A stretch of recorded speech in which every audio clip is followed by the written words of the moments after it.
जय माता दी प्रिय भक्तों, नवरात्रि का नवम और अंतिम दिन माता दुर्गा के नवम स्वरूप माँ सिद्धिदात्री की उपासना का दिन होता है, जिन्हें सभी सिद्धियों और शक्तियों की अष्टधात्री देवी माना गया है। पुराणों में वर्णन है कि ब्रह्मा, विष्णु और महेश तक ने इन्हीं देवी की साधना करके दिव्य शक्तियां प्राप्त की थी। सिद्धिदात्री देवी की 4 भुजाएं हैं, जिनमें वे शंख, चक्र, गदा और कमल धारण करती हैं और कमल पर विराजमान रहती हैं। इनके वाहन सिंह को माना जाता है और कहीं कहीं इन्हें साधकों के हृदय कमल में विराजमान भी बताया गया है। नवमी का दिन साधक को पूर्णता और सिद्धि की ओर ले जाता है।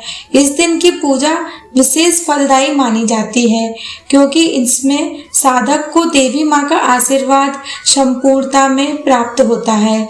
इस दिन प्रातः काल स्नान करके घर और पूजा स्थान को शुद्ध करें, फिर स्वच्छ वस्त्र पहनकर देवी के चित्र या प्रतिमा को गंगा जल से शुद्ध करें और चौकी पर लाल वस्त्र बिछाकर माता की मूर्ति या चित्र स्थापित करें। कलश स्थापना के साथ साथ नारियल और आम्र पत्र रखें और दीप प्रज्वलित कर पूजा आरंभ करें।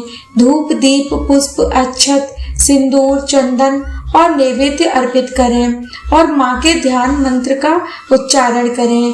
सिद्धिदात्री का ध्यान मंत्र है ओम ऐं ह्रीं क्लीं सिद्धिदात्रे नमः।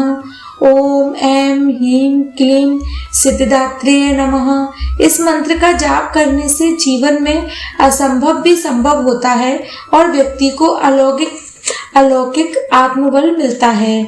इस दिन भोग में तिल और गुड़ से बने प्रसाद, हलवा, पूरी और चने का विशेष महत्व है। प्राचीन परंपरा के अनुसार नवमी के दिन काले चने, पूरी और हलवा बनाकर माता को भोग अर्पित करने के बाद कन्याओं को परोसा जाता है और फिर स्वयं ग्रहण किया जाता है। कथा के अनुसार जब महिषासुर का वध करना देवी के लिए कठिन हो रहा था, तब सभी देवियों ने अपनी अपनी शक्तियां उन्हें समर्पित की और वे सिद्धिदात्री के स्वरूप में प्रकट हुई। इसी रूप ने महिषासुर का संहार कर देवताओं को विजय दिलाई। इसीलिए नवमी का दिन विजय और सिद्धि का प्रतीक है। इस दिन यदि श्रद्धा पूर्वक माता की आराधना की जाए तो साधक को सभी प्रकार की सिद्धियां प्राप्त होती हैं, चाहे वह ज्ञान सिद्धि हो, ध्यान सिद्धि हो या मोक्ष की सिद्धि। शास्त्रों में उल्लेख है कि नवमी की पूजा विशेष रूप से उन लोगों के लिए अत्यंत फलदायी है जो अपने जीवन में स्थिरता, समृद्धि और मानसिक शांति की खोज में हैं। इस दिन की पूजा से गृह में नकारात्मक शक्तियां नष्ट होती हैं और घर में सुख, शांति और समृद्धि आती है। यह दिन पूरे नवरात्रि के उपवास और साधना का चरम बिंदु होता है, इसीलिए इस दिन का महत्व और भी बढ़ जाता है। व्रती को चाहिए कि वह दिन भर मन को शांत रखे, माता के भजन गाए और दुर्गा सप्तशती का पाठ करे और 9 दिन की साधना का समापन श्रद्धा और भक्ति के साथ करे। इस दिन पूजा करते समय विशेष ध्यान रखें कि पूजा का स्थान स्वच्छ और शांत वातावरण में हो। घर के छोटे बड़े सभी सदस्य पूजा में सम्मिलित हों और माता के चरणों में अपना संकल्प अर्पित करें। नवमी के दिन पूजा करने से साधक को केवल सांसारिक सुख ही नहीं बल्कि आत्मिक शांति भी प्राप्त होती है। शास्त्रों में यह भी कहा गया है कि नवमी के दिन पूजा करने से जन्म जन्मांतर के पाप नष्ट होते हैं और मोक्ष की प्राप्ति होती है। इस दिन माता को लाल, गुलाबी या पीले पुष्प अर्पित करना शुभ माना जाता है। पूजा के अंत में आरती करें और भक्तों को प्रसाद वितरित करें। इस प्रकार नवमी के दिन सिद्धिदात्री की पूजा कर भक्त जीवन में सफलता, सिद्धि और सुख शांति प्राप्त कर सकते हैं। नवमी के दिन सिद्धिदात्री की पूजा के उपरांत जो सबसे महत्वपूर्ण अनुष्ठान किया जाता है वह है कन्या पूजन, जिसे कुमारी पूजन या कंजक पूजन भी कहते हैं। यह परंपरा केवल धार्मिक ही नहीं बल्कि आध्यात्मिक और सामाजिक दृष्टि से भी अत्यंत महत्वपूर्ण है, क्योंकि इसमें कन्याओं और बालकों में दिव्य शक्ति और माँ दुर्गा का रूप देखा जाता है। माँ दुर्गा देवी का स्वरूप देखते ही बनता है। प्राचीन मान्यता है कि नवरात्रि में जब देवी ने असुरों का संहार कर ब्रह्मांड को पुनः संतुलित किया तो उन्होंने यह आशीर्वाद दिया कि कलयुग में कन्याओं के पूजन और उनके भोजन कराने से ही देवी की कृपा सहज ही प्राप्त हो जाएगी। इसी कारण नवमी को विशेष रूप से कन्याओं को आमंत्रित किया जाता है। उन्हें आसन पर बिठाकर उनके चरण धोए जाते हैं, माथे पर तिलक लगाया जाता है और उनके गले में माला पहनाई जाती है। इसके पश्चात उन्हें पूड़ी, चने और हलवे का भोग कराया जाता है और अंत में यथाशक्ति दक्षिणा, वस्त्र, उपहार देकर विदा किया जाता है। कई परंपराओं में एक छोटे बालक को भी साथ में पूजते हैं, जिसे लांगुरिया कहा जाता है। यह देवी के गणों का प्रतीक माना जाता है। कन्या पूजन करते समय 9 कन्याओं को आमंत्रित करना उत्तम माना जाता है, परंतु यदि 9 संभव न हो तो 5 या 7 भी पूजी जा सकती हैं।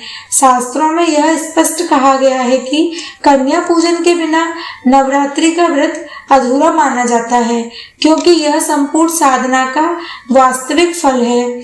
जब भक्त मासूम कन्याओं को देवी का स्वरूप मानकर उनकी सेवा करते हैं तो उनके भीतर अहंकार का नाश होता है और भक्ति सच्ची बनती है। नवमी के दिन कन्या पूजन के बाद व्रती को अपना संकल्प पूरा करना चाहिए और माता के चरणों में आभार प्रकट करना चाहिए कि उन्होंने पूरे 9 दिन उनकी साधना स्वीकार की। इसके बाद व्रती स्वयं भी वही प्रसाद ग्रहण कर सकता है और परिवारजनों को वितरित करना चाहिए। नवमी के दिन व्रत का समापन करते समय ध्यान रखें कि कोई भी अन्न झूठा ना जाए, भोजन शुद्ध और सात्विक ही हो। व्रत समापन के समय ओम ऐं ह्रीं क्लीं चामुंडाय विच्चे मंत्र का जप करना अत्यंत शुभ माना जाता है। अब यदि हम इसके महत्व और लाभ की चर्चा करें तो नवमी के दिन की पूजा से साधक को आत्मविश्वास, सिद्धि और ज्ञान की प्राप्ति होती है। कन्या पूजन करने से घर की दरिद्रता मिटती है और लक्ष्मी का वास होता है। यह परंपरा हमें यह भी सिखाती है कि समाज में स्त्रियों और बालिकाओं का सम्मान करना ही देवी की पूजा का वास्तविक अर्थ है। व्रत के वैज्ञानिक लाभ की बात करें तो 9 दिनों का सात्विक आहार और संयम शरीर को डिटॉक्स करता है, मन को शांति देता है और एकाग्रता को बढ़ाता है। शरीर के सारे विषैले पदार्थों को शरीर से दूर करता है। यही कारण है कि यह पर्व केवल धार्मिक ही नहीं बल्कि स्वास्थ्य और जीवन शैली के लिए भी शुभ माना जाता है। सावधानियों में यह ध्यान रखें कि कन्या पूजन में किसी भी कन्या या बालक के साथ असम्मानजनक व्यवहार ना हो। उन्हें प्रेम और सम्मान से आमंत्रित करें और प्रसाद श्रद्धा पूर्वक अर्पित करें। पूजा करते समय जल्दबाजी ना करें और ना ही दिखावे के लिए करें। भक्ति का भाव सबसे प्रधान है। घर में इस दिन विशेष रूप से झगड़ा, कठोर वचन, नकारात्मक वातावरण से दूर रहें, क्योंकि यह साधना के समापन का समय है और इसमें मन की पवित्रता सबसे महत्वपूर्ण है। जो भक्त पूरे 9 दिन की भक्ति साधना करते हैं उन्हें देवी की विशेष कृपा प्राप्त होती है। उनकी सभी मनोकामनाएं पूर्ण होती हैं और जीवन में उन्नति के नए द्वार खुलते हैं। इस प्रकार नवरात्रि का 9वां दिवस साधना का शिखर है और भक्तों के लिए आशीर्वाद का अद्भुत अवसर है।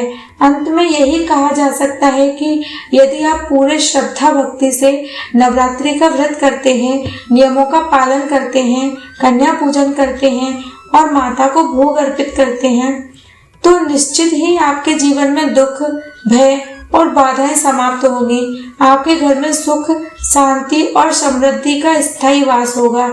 इसी संदेश के साथ इस कथा का समापन होता है। माँ सिद्धिदात्री से यही प्रार्थना है कि वे आप सभी भक्तों पर अपनी कृपा दृष्टि बनाए रखें और आपके जीवन को सिद्धियों, सफलता और सुख समृद्धि से भर दें। दोस्तों, अगर ये कथा आपको अच्छी लगी हो तो इसे अपने मित्रों के साथ शेयर करें और हमारे चैनल कर्मा कुटीर को सब्सक्राइब करना ना भूलें। जय माँ दुर्गा, जय माँ सिद्धिदात्री।